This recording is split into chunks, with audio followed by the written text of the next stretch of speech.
Today, we will talk about top 10 action movies that will keep you on the edge of your seat. So before we get started, make sure to hit that like button, also subscribe to my channel. 10. The Last of the Mohicans. Ferocious hand-to-hand combat, stunning scenery, and Daniel Day-Lewis tearing through the forest, bare-chested like a force of nature. 18th century action drama might have looked like an outdoorsy departure from cop thrillers for Michael Mann. But he turned up the heat of James Fenimore Cooper's frontier fable, the story of Hawkeye, Day-Lewis, adopted by Mohicans after his parents were killed. It is 1757, and the British and French are waging war for the colony, with Native American tribes making allegiances on either side. Allied to no one, Hawkeye is the first American hero in the Western's mold of manliness. 9. Goldfinger.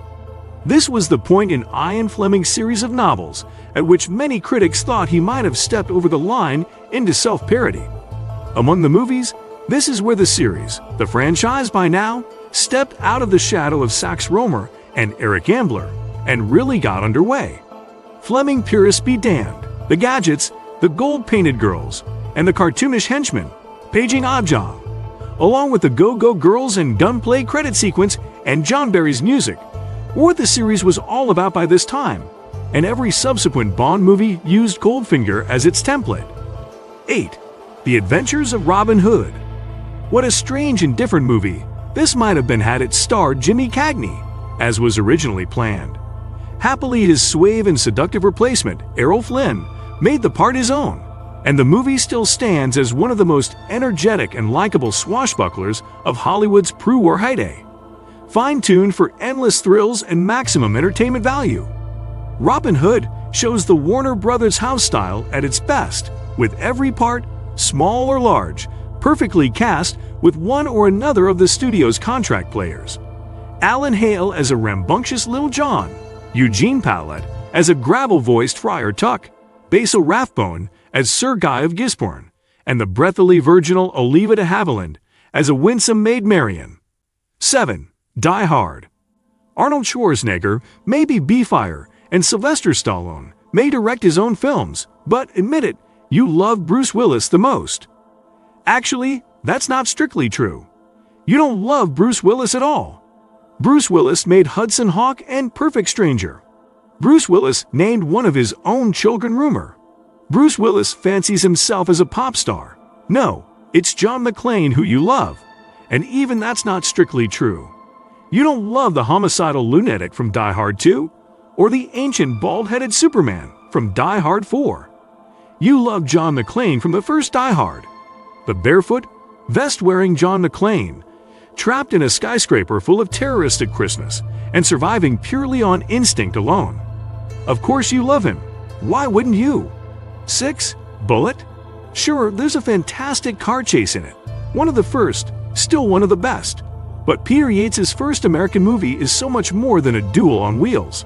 First off, it belongs in the esteemed company of Greed, Vertigo, The Lineup, Dirty Harry, and Zodiac as one of the finest movies set and shot in San Francisco, that most beguilingly cinematic of American cities. Secondly, it offers the distilled essence of Steve McQueen as an actor and icon at the pinnacle of his career. Exercising his usual restraint, the actor, working as his own producer, pruned every redundant word from his own role, making Bullet perhaps the most taciturn hero of the 60s. 5. Raiders of the Lost Ark. What's the first thing that comes to mind when you think of Raiders of the Lost Ark? The hat? The theme tune? The weird Chinese boy whose presence hasn't really dated very well? No, not that last one. He was in the next film. But the point is this: Raiders of the Lost Ark, the film that introduced Indiana Jones to a grateful planet, was born a fully formed classic.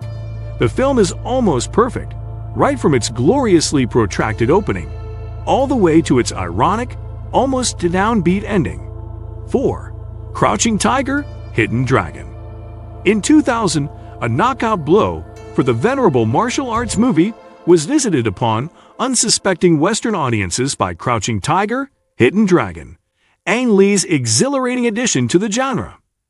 Hardened critics at Cannes greeted fight scenes with excited applause. People who'd have never dreamed of watching martial arts found themselves debating the finer points of wuxia, the fighting style that allows its practitioners to defy gravity and soar above rooftops. Shot with Chinese actors speaking Mandarin, but co-scripted by U.S. writer James Schamus, Crouching Tiger was received indifferently in Asia, but proved immensely popular in the West, winning 4 Oscars and becoming the highest-grossing foreign-language film in American history.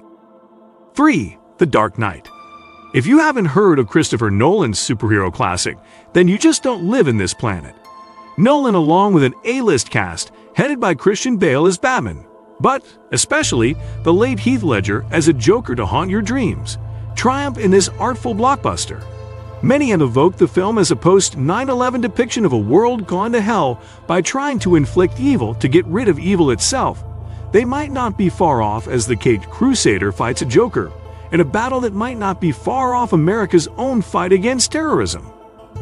Ledger's Joker is so real and so intense that he almost threatens to overshadow the rest of the movie. But it's also Nolan's eye for detail that puts this film over the edge. This is his dark, twisted take on a misunderstood superhero and the crowning movie event of the superhero genre. 2. Mad Max: Fury Road. You can't deny the sheer impact of Mad Max: Fury Road. Director George Miller's 4th installment of the film franchise is proof that not all blockbusters should be greeted with an indifferent shrug.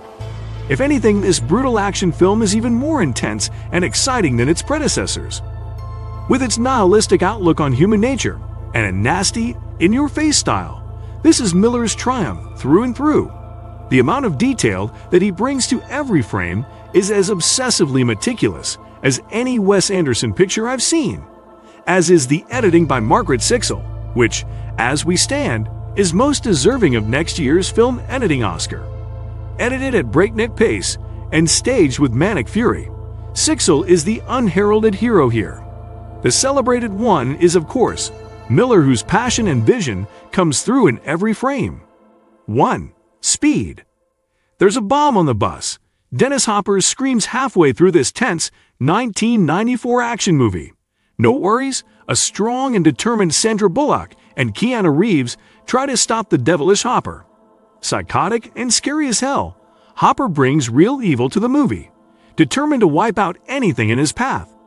With shades of his gas-huffing Frank from Blue Velvet, mixed with his deranged feck of River's Edge, Hopper's villainous Howard Payne owns every frame he's in and leaves a mark on the film, even when not on screen.